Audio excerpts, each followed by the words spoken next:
L'Exode, chapitre 17.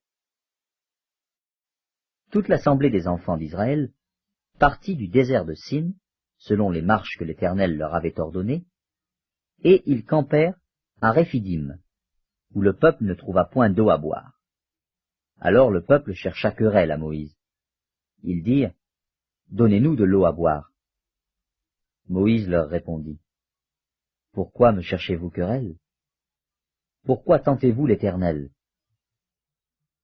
Le peuple était là, pressé par la soif, et murmurait contre Moïse.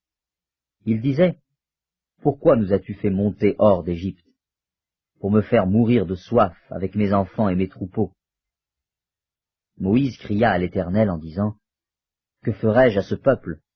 Encore un peu, et ils me lapideront. » L'Éternel dit à Moïse, « Passe devant le peuple, et prends avec toi des anciens d'Israël. Prends aussi dans ta main ta verge, avec laquelle tu as frappé le fleuve, et marche.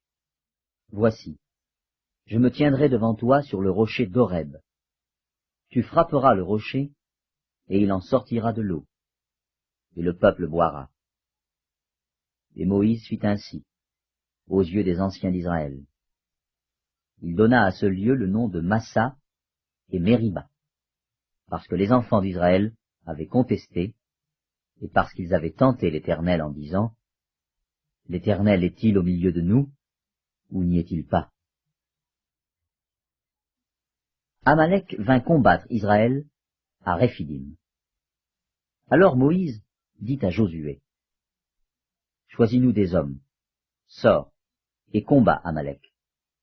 Demain, je me tiendrai sur le sommet de la colline, la verge de Dieu dans ma main. » Josué fit ce que lui avait dit Moïse pour combattre Amalek. Et Moïse, Aaron et Hur montèrent au sommet de la colline. Lorsque Moïse élevait sa main, Israël était le plus fort. Et lorsqu'il baissait sa main, Amalek était le plus fort. Les mains de Moïse étant fatiguées, ils prirent une pierre qu'ils placèrent sous lui, et il s'assit dessus. Aaron et Hur soutenaient ses mains, l'un d'un côté, l'autre de l'autre, et ses mains restèrent fermes jusqu'au coucher du soleil.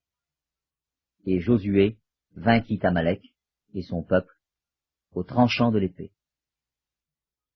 L'Éternel dit à Moïse, « Écris cela dans le livre, pour que le souvenir s'en conserve, et déclare à Josué que j'effacerai la mémoire d'Amalek de dessous les cieux. » Moïse bâtit un autel, et lui donna pour nom « L'Éternel, ma bannière. » Il dit, « Parce que la main a été levée sur le trône de l'Éternel, il y aura guerre de l'Éternel contre Amalek, de génération en génération. »